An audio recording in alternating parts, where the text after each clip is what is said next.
I am Rustam. I am business coach. I am motivational speaker. I am social media influencer. I am solopreneur. Hello friends, मैं आपको बताने वाला हूं कि education and शिक्षा का महत्व क्या है। शिक्षा से आप क्या कर सकते हो। अगर आपको पढ़ाई का नॉलेज है, अगर आपको किसी चीज का नॉलेज है, जैसे कि आपने पढ़ाई किया, अच्छी पढ़ाई किया है, आपको मैं बताने वाला हूं कि आपको एजुकेशन में कैसे आप बहुत अच्छा आप अपना काम कर सकते हो। आपको ऐसे एग्जांपल दूंगा कि डॉक्टर भीमराव रामजी अंबेडकर के बारे में आपने सुना होगा। उनको पढ़ाई के बारे में बहुत मतलब एक्साइटेड थे पढ़ने के लिए, लेकिन उनको उनके पिताजी ने बहुत कुछ जुगाड़ करके एक छोटे से स्कूल में उनका एडमिशन कराया, और एडमिशन कराने के बाद में टीचरों ने उनको क्लास में बैठने तक नहीं दिया और उसको पढ़ने के लिए गेट के बाहर बैठाते थे कि आप यहाँ नहीं वहाँ पढ़िए। लेकिन आपने डॉक्टर भीमराव जी के बारे में भी सुना होगा। वो छोटे से थे, लेकिन इतना पढ़ने के प्रति बहुत लगाव था, तो वो बाहर भी बैठ के पढ़ते थे और उन्होंने बहुत अच्छा भी मुकाम हासिल किया था।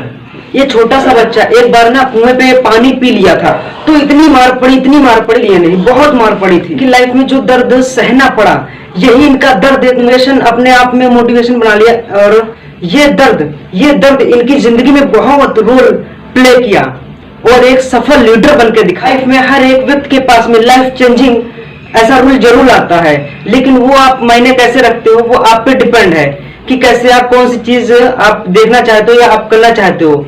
ऐसा हर एक इंसान के पास में ऐसी अपॉर्चुनिटी जरूर आती है कि लाइफ चेंजिंग, अब उसको आप कैसे पकड़ते हैं। 95% लोग ऐसे हैं जो उस लाइफ चेंजिंग अपॉर्चुनिटी को नहीं ले पाते हैं, लेकिन 5% ऐसे लोग हैं डायरेक्शन को वो रियलाइज करते हैं और अच्छा सा मुकाम हासिल करते हैं, उनकी लाइफ चेंज होती है। जैसे कि आपने सुना होगा भीमराव अंबेडकर जी, वो भी एक शिक्षा, वो भी एक पढ़ाई के प्रति बहुत लगाव था उनका, और उन्हें अच्छी एजुकेशन प्राप्त किया, और अच्छी एजुकेशन प्राप्त करने के बाद देखो कैसा लीडर बनकर दिखाया।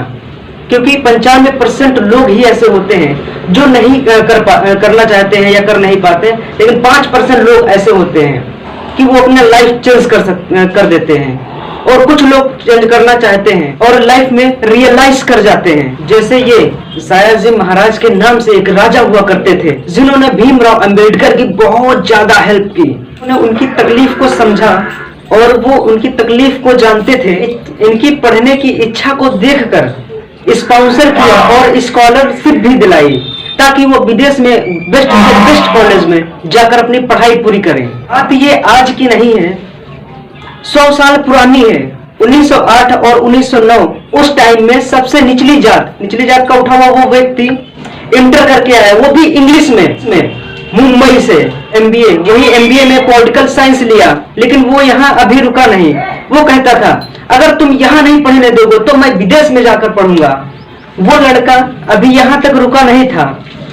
उस लड़के का कहना था अगर आप यहाँ नहीं पढ़ने दोगे अपने इंडिया में, तो मैं विदेश जाकर पढ़ूंगा, लेकिन अपनी एजुकेशन जरूर पूरा करूंगा, तो दुनिया की बेस्ट यूनिवर्सिटी में जाऊंगा। लेकिन कुछ टाइम के बाद ये व्यक्ति गया कोलंबिया के यूनिवर्सिटी में, MBA पॉलिटिकल साइंस से किया, MA इकोनॉमिक्स से किया और MA साइकोलॉजी से किया। लेकिन ये लड़का अभी तक रुका नहीं था, लेकिन इसके बाद में PhD करने के लिए निकला। मतलब PhD करने के बाद में ये लड़का भी नहीं रुका, लेकिन अपने जिद पे उसने कमेंट किया था कि अगर यहाँ नहीं पढ़ेंगे तो विदेश में पढ़ूंगा जाके।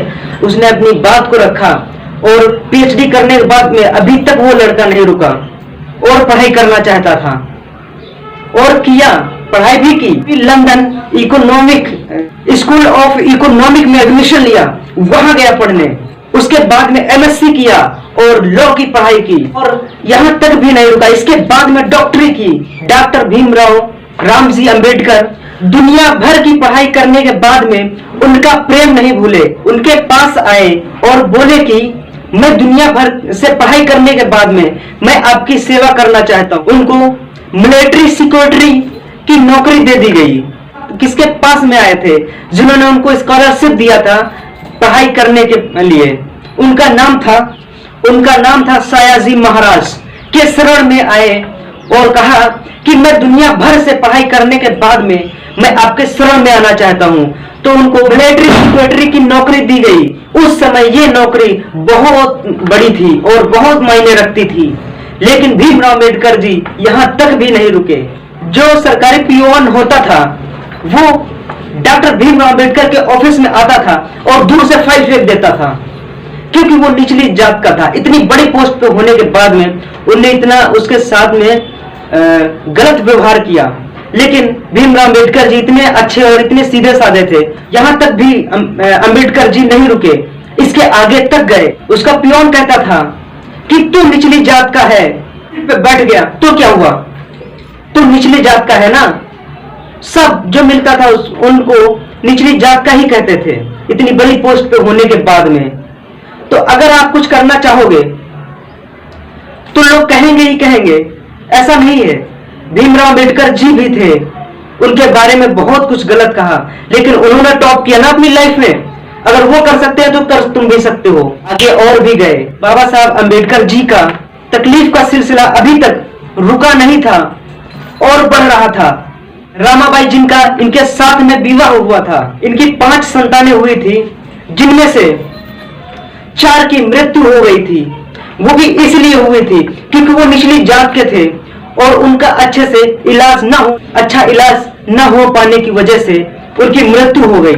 लाइफ में चल पाया था और कुछ टाइम में होने के बाद में इनकी वाइफ का भी देहांत हो गया।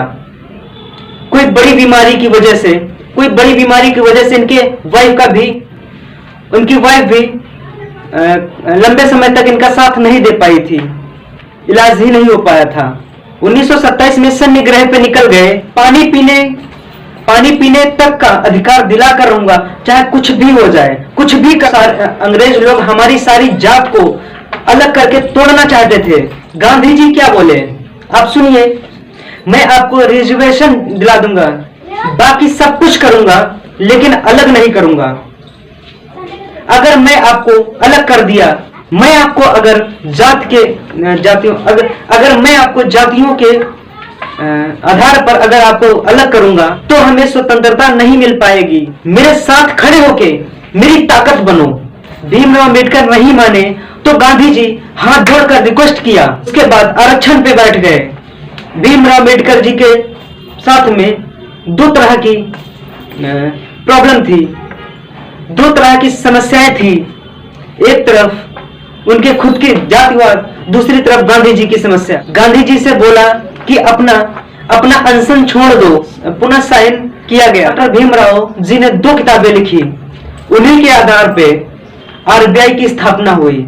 भीमराव अम्बेडकर जी ने महिलाओं के लिए कई कानून की बदलाव किए, महिलाओं के प्रति कई कानून। ये वो व्यक्ति नहीं थे कि सनातन के लिए लड़े, सत्ता के लिए लड़े। ये वो व्यक्ति थे जो देश के लिए उस हिस्से को बढ़ाना चाहते थे, देश के कमजोर हिस्से को उठाना चाहते थे।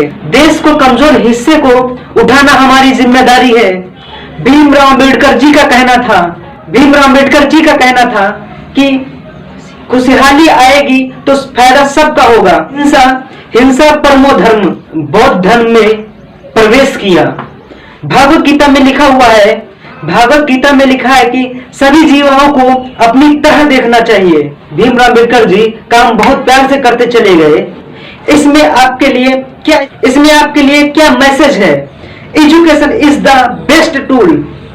एजुकेशन से आप बहुत कुछ कर सकते हो।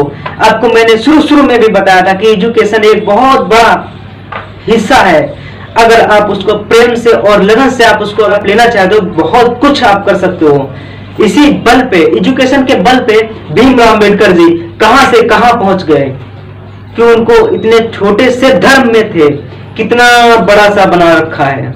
देखो, हर एक धर्म में भीमराव अम्बेडकर जी के बारे में जरूर बताया जाता है, क्योंकि उनने एक एजुकेशन को बहुत अच्छा दोस्त बना रखा था। डॉक्टर भीमराव अम्बेडकर जी ने एजुकेशन के बल पे, अगर डॉक्टर भीमराव अम्बेडकर जी ने एजुकेशन के बल पे खड़े हो सकते हैं तो आप भी खड़े हो सकते हो। आप क्यों नहीं खड़े हो सकते हो? तो डॉक्टर भीमराव अम्बेडकर जी को भारत रत्न से नवाजा गया। और इसमें लर्निंग क्या है? Education is the best tool. Education is the best tool. आपका दिल से बहुत